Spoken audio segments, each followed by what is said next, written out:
要想带走我的弟子，你九天尊还没那资格。就在九天尊抓住萧炎的手掌时，身前站着一个苍老的身影，正是药尘。九天尊失声叫了出来：“药尘，你的身体，你实力竟然恢复了。”药老的身体不再是以前那种虚幻的状态，而是实实在在的躯体，而且他身上散发出的那股强大气息，让九天尊都感到心颤。萧炎看到药老，惊喜地说道：“老师，你苏醒了。”药老微微一笑，对萧炎说：“小家伙，你先去帮其他人吧，他交给我就好。”萧炎心里松了一口气，他知道药老的实力非常强大，比九天尊和黑琴都要厉害，于是他放心地退了下去。而九天尊则对药尘说：“药尘，你以为恢复了巅峰实力就能和魂殿抗衡了？”药老淡淡一笑：“魂殿并非天地间最强，你们的对手也不少。今天你伤了我的弟子，这笔账总要算一算。”九天尊冷哼一声，不甘示弱地发动了攻击。他手掌一挥，喷出大量的蓝色斗气，凝聚成一头巨兽，带着强大的威压冲向药老。药老却依然平静，一掌探出，直接把巨兽拦腰打断，化为水滴洒落。接着，药老隔空一掌轰向九天尊，天地能量剧烈震荡，无形的空间巨手穿透空间，悄无声息地袭向九天尊。九天尊感到极度危险，迅速凝聚出一个巨大的蓝色水罩来抵挡。空间巨手狠狠地砸在水罩上，空间之力瞬间弥漫，扭曲了周围的天地。水罩瞬间破裂，九天尊被震退100多米。这场惊天动地的战斗吸引了远处众多强者的目光。有人认出了药老，惊呼道：“那是药尊者药尘，他居然还活着！不是说他失去身体，实力大减了吗？怎么现在这么厉害？”药尘恢复实力，星陨阁的大难有救了。有了巅峰药尊者，星陨阁的名气和实力都会暴涨，连三谷都比不了周围的强者们窃窃私语。萧炎望着占据上风的药老，心中暗自欣喜。药老恢复巅峰实力后，星陨阁不再惧怕魂殿的报复。魂殿虽强大，但牵扯众多事务，顶尖强者不能随意出手，星陨阁便能安然无恙。然而，萧炎的沉思被天空中的闷响打断。他抬头望去，只见天妖魁在黑天尊的攻势下节节败退，身体出现凹陷。萧炎的目光转向青灵与白天尊的战圈，惊讶地发现青灵借助远古天蛇的灵魂之力，与白天尊战得难解难分。萧炎意识到，只要牵制住黑白天尊，星陨阁便无大碍。他决定出手对付黑天尊，与天妖魁联手拖住对方。但此时，星陨阁的普通弟子死伤惨重，拖延下去对他们不利。就在这时，药老似乎察觉到什么，低头望向星界，眼中寒芒闪烁，再度施展空间巨手，一巴掌将黑白天尊击落。黑白天尊被击中后，鲜血喷出，身形坠入灵海。远处的强者见状，无不倒吸冷气。药老继续施展攻击，将魂殿强者一一击杀，使其陷入恐惧，纷纷逃离星界。九天尊见状，阴沉着脸，不愿放弃。他深吸一口气，结出手印，撕裂空间裂缝，释放出冰冷彻骨的气息。药老感受到这股气息，眉头微皱，轻声自语道：“连八天尊求的都来吗？”随后，一道白色身影缓缓从空间裂缝中走出。八天尊一出现，天地间都弥漫着冰冷的气息。他和九天尊对视一眼，两人决定联手对付药老。九天尊施展技能，天空中开始下起了奇怪的雨，每一滴雨都蕴含着强大的腐蚀性能量。萧炎抓起一滴雨，惊讶地发现这玩意儿要是高速射出去，估计能轻易洞穿斗皇强者的防御。他心里明白，斗尊之间的差距太大了，每提升一星，实力都能飞跃一大截。在天空的远处，药老稳稳地悬浮着，眼神平静地看着周围那些奇怪的雨滴。只要雨滴靠近他100丈范围内，瞬间就会崩裂。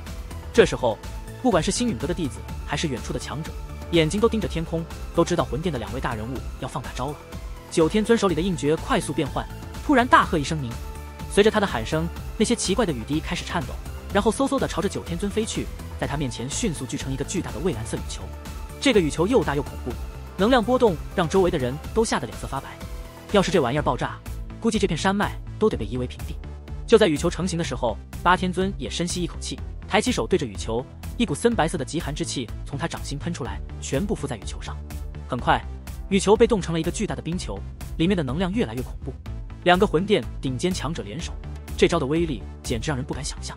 远处的强者们看到这个巨大的冰球，还有从里面传出来的恐怖能量波动，都感到灵魂被压得喘不过气来。他们吓得脸色惨白，赶紧往后退。要是这冰球爆炸，他们估计也得跟着完蛋。那些强者们飞速后退，星陨阁这边，风尊者等人也是一脸凝重，看着那个冰球里恐怖的能量，他们心里清楚，现在想跑，估计都来不及了。八天尊看着药老，冷笑着喊道：“药尘，当年我败在你手里，今天倒要看看你能不能挡住我们俩的联手一击。”把雨球变成冰球后，八天尊的脸色有点苍白，这招消耗了他不少力气。药老只是微微挑了挑眉毛，脸上没什么表情，好像那冰球根本不存在一样。九天尊看到药老这么平静，忍不住冷笑：“哼，我倒要看看你能逞强到什么时候。”他双手快速掐印，突然一口鲜血喷出，射在冰球上，大喊：“雨石苍穹！”九天尊和八天尊双手往前一推，冰球开始高速旋转，发出震耳欲聋的破风声，朝着药老飞去。冰球周围的能量波动太可怕了，空间都被撕裂，出现了一条巨大的黑色裂缝。那些逃命的强者看到这场景，吓得魂飞魄散，拼命加快速度往山脉外面跑。山峰上，萧炎也是一脸凝重地看着冰球，目光落在药老身上。看到药老依旧平静，萧炎心里稍微松了口气。星陨阁的弟子们也都紧张的不行，这种情况下，他们只能把希望寄托在药老身上。九天尊和八天尊看到冰球越来越靠近药老，眼中闪过一丝狂热，好像已经看到胜利了。当冰球进入药老100丈范围时，药老终于缓缓抬起手掌。九天尊和八天尊看到这一幕，脸上露出冰冷的笑容，觉得药老这是自不量力。然而，药老突然轻喝一声：“停！”那高速旋转的冰球瞬间在距离药老很近的地方凝固了，全场一片死寂。九天尊和八天尊也愣住了，他们俩联手的全力一击，就算是斗尊巅峰强者也很难抵挡，更别提让他停下来了。药老的手轻轻放在冰球上，平淡的声音响起：“如今的我的确不能发挥10成之力，但对付你们俩还是绰绰有余。”因为他脸上露出一丝戏谑的笑容，现在的我并非斗尊巅峰，而是半圣。半圣这2个字就像一声惊雷，在九天尊和八天尊耳边炸响。这一刻，他们甚至感觉体内的斗气都停滞了，张大嘴巴，一脸震惊地看着远处那个单手触碰冰球的药老。半圣这个层次对很多人来说可能很陌生，但对九天尊和八天尊来说却再熟悉不过了。因为半圣是所有斗尊巅峰强者心中的绝望之渊，天地间绝大部分斗尊巅峰的强者都只能在半圣的边缘徘徊，无论他们怎么努力修炼，都难以真正踏入半圣的层次。只有突破到半圣，才有资格去冲击斗圣。可以说，半圣是成为斗圣之前最重要的一步。如果连半圣都达不到，那就永远无法成为真正的斗圣强者。随着斗帝逐渐成为历史的传奇，一个圣字已经代表了这片天地的巅峰。斗尊强者虽然已经是大陆的顶尖存在，但顶尖并不等于巅峰。这片天地的巅峰属于更高层次的强者。半圣这个境界也是九天尊和八天尊梦寐以求的，但他们心里清楚，想要达到这个境界实在是太难了。也许他们用尽一生的努力都无法真正突破。他们从未想过药老竟然能够达到这个层次。在他们看来，药老就算有了新的躯体，恢复巅峰实力已经很不容易了，更别提突破斗尊巅峰成为半圣了。然而现实总是残酷的，他们最意想不到的事情最终还是真实的发生在了眼前。所有人的目光都聚焦在天空那道苍老的身影上，这身影虽渺小，可散发出的威压却让巨大的冰球都瑟瑟发抖。风尊者等人惊得目瞪口呆，半晌后狂喜涌上眼眸。半圣啊，虽说带个半字，但已经和圣字沾上了边，这是质的飞跃。那些原本四处逃窜的强者们也纷纷停下脚步，识货的强者更是满嘴干涩。星陨阁出了半圣，这消息要是传出去，肯定会在中州掀起飓风般的波澜。星陨阁的名声和实力估计会在短时间内暴涨。魂殿固然可怕，但以后的星陨阁，魂殿也不能轻易说灭就灭了。毕竟半圣强者，魂殿也得正视。更关键的是，这位半圣还是大陆第一炼药师，声望和影响力无人能及。山峰上，萧炎一脸惊喜，药老突破斗尊巅峰，成为半圣，这完全出乎他的意料。虽然炼制躯体的材料都是上品，还加了一只斗圣手臂，但萧炎也没想过药老能突破。他原本觉得药老恢复巅峰实力就不错了，毕竟突破斗尊太难了，整个大陆斗尊都很少，斗圣更是少之又少。萧炎自己也只见过一次有灵魂残印的斗圣骨骸，如今药老也算是准斗圣强者了。天空之上，药老悬浮着，淡淡的瞥了一眼九天尊二人，然后缓缓握下触碰冰球的手掌。只听咔嚓一声，冰球表面开始扭曲，仿佛有无形巨手狠狠捏下。片刻后，在药老一声碎中，冰球砰然爆裂，恐怖的能量风暴席卷而出。然而这些风暴扩散到一定范围后，瞬间消失得无影无踪。无数人望着天空飘散的冰屑，狠狠地咽了一口唾沫。这足以毁灭山脉的攻击被药老轻易化解，连衣袖都没动一下。众多强者对视一眼，眼中满是震撼。冰球被毁时，九天尊二人也受到波及，身形一颤，嘴角溢出血迹，气息紊乱。八天尊抹去血迹，死死盯着药老，满是惊惧与不甘。当年他败在药老手中，如今又惨败。九天尊咬牙切齿，眼中嫉妒之色几乎要疯狂，但他很快压制住情绪。药老如今的层次让他明白，今天的行动彻底失败了。如果药老还是斗尊巅峰，九天尊或许会棘手，但不至于绝望。可谁也没想到，药老不仅恢复巅峰实力，还突破了那道屏障，成为半圣。半圣和斗尊是完全不同的层次，就算是2名斗尊巅峰强者联手，也打不过药老。老八，走！九天尊深吸一口气，果断下令。八天尊不甘心，但最终还是点了点头。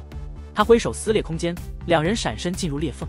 既然来了，总是要留点什么。药老淡淡一笑，摇摇一握，空间裂缝瞬间崩塌，一股可怕劲风穿透空间，进入裂缝，传出2道闷声。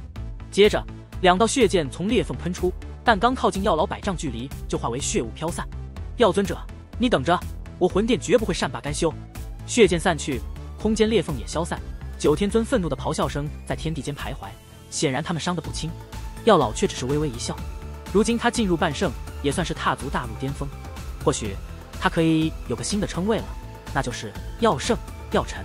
药老望着九天尊2人消失的方向，沉默片刻后，才缓缓收回目光，转身落在萧炎身旁，看着星界内狼藉一片，他微微皱眉。虽然成功抵挡了魂殿的灭门行动，但星陨阁弟子也有伤亡。药老轻叹一声，语气中隐隐带着杀意，道：“若非如今刚进入半圣，根基不稳，那2个家伙早就留下来陪葬了。”萧炎笑了笑，说道：“老师不必介怀，今天要是没有你出手，星陨阁可真就危险了。”药老欣慰的笑道：“哎，这还得亏了你啊，不然别说达到半圣，恢复巅峰实力都难。”风尊者带着人赶来，远远拱手笑道：“老家伙，恭喜了啊！”药老笑了笑，轻声说：“先吩咐下去收拾残局吧。有了半圣强者坐镇，魂殿应该不会再轻易来犯了。”风尊者点头，有了半圣强者，魂殿也明白，普通强者再来没用了，半圣强者可不是说派来就能派的。风尊者沉吟道：“今天来了不少各方眼线，估计你达到半圣的消息很快就会传遍中州，这倒是个好机会。有了你坐镇，再加上大陆第一炼药师的名头，那些有交情的老怪应该不会再拒绝我们的邀请。”药老微微点头。星陨阁底子薄，阁中能独当一面的强者不多，但药老如今是半圣，还有大陆第一炼药师的头衔，这就是一块耀眼的金字招牌。只要放出风去，肯定会有强者自动前来，到时候星陨阁才能真正强大起来。魂殿退去后，星陨阁逐渐平静，但中州却因为星陨阁出了半圣强者而震动。半圣强者，即使是明面上的丹塔都没有，光凭这一点，星陨阁声势就大振。特别是当人们知道这位半圣还是大陆第一炼药师时，声势更是被无限放大。短短2-3日后，星陨阁变得热闹起来，各方势力首脑和老一辈强者络绎不绝地前来拜访。一些与药老和风尊者有旧的强者，终于接受了邀请，成为星陨阁的氪金长老。这个名头虽虚，但确实把他们拉到了星陨阁这条船上。自从魂殿退去后，萧炎就直接在后山石塔闭关修炼了。别看萧炎年纪轻轻，实力在同辈里已经很强了，但他自己清楚，这还不够。魂殿太恐怖了，他现在的2星斗尊实力根本不够看。虽说药老在努力壮大星陨阁，给萧炎当后盾，但萧炎明白，有些事还得靠自己，修炼不能有丝毫懈怠。这天，萧炎在石塔顶层修炼，吐出一口气，睁开眼睛，脸上露出微笑。突然，药老的声音响起：“醒了吗？”萧炎回头一看，药老正站在石窗边，满脸笑容。萧炎起身行礼，药老笑着说：“那些应酬的事，还是风老头擅长，我和你一样不喜欢，但没办法，上次吃了亏，这次必须得建立足够强的势力。”萧炎笑了笑，突然想起什么，把漆黑戒指取下来，弹给药老：“老师，您都重生了，这戒指该还给您了。”药老接过戒指，眼神里有些怀念，说：“我毕生所学都在这戒指里，你都学得差不多了。从某种意义上说，你已经出师了。不过，戒指里还有样东西对你很有用。”说着，药老手指一点戒指，一团森白色的骨灵冷火升了起来。萧炎愣了一下，药老说：“你修炼了焚诀，一火对你很重要。我如今进入半圣，骨灵冷火对我没太大作用了。”萧炎苦笑着摇头：“老师别诓我了，我可不是当年的无知少年，这骨灵冷火对您肯定有用。”药老无奈地笑了笑，手指再次点在骨灵冷火上，火焰剧烈颤抖，药老的脸色微微发白。他轻声说：“小家伙，骨灵冷火的灵魂印记已经被我清除了，但你短时间内不能用焚诀炼化它，否则会遭反噬。你先在其中种下灵魂印记，收入体内温养，等它不再有抗性，就能融合了。”萧炎看着这团火焰，眼睛有些发红。这骨灵冷火陪伴药老这么久，如今却被他亲手抹出了灵魂印记。药老催促道：“赶紧种灵魂印记吧！”萧炎无奈，只能闭上眼睛，手指触碰火焰，种下灵魂印记。火焰微微颤抖，最终成功融入萧炎体内，盘旋在眉心处。药老问道：“对了，净莲妖火的蛊图，你凑齐了没？”萧炎叹了口气，自从在黑角域得到1块后，就再没收获了。药老沉吟道：“竟连妖火很神秘，我都没见过。这种等级的异火，要是能得到，对你的帮助可比古灵冷火大多了。这段时间我会帮你打探一下。”萧炎微微点头。药老突然说：“哦，对了，有个熟人来找你，你要不要见见？”萧炎一愣，药老接着说：“纳兰嫣然。”萧炎眉头微微一皱，纳兰嫣然可不是没事找他的主，除非云云有事。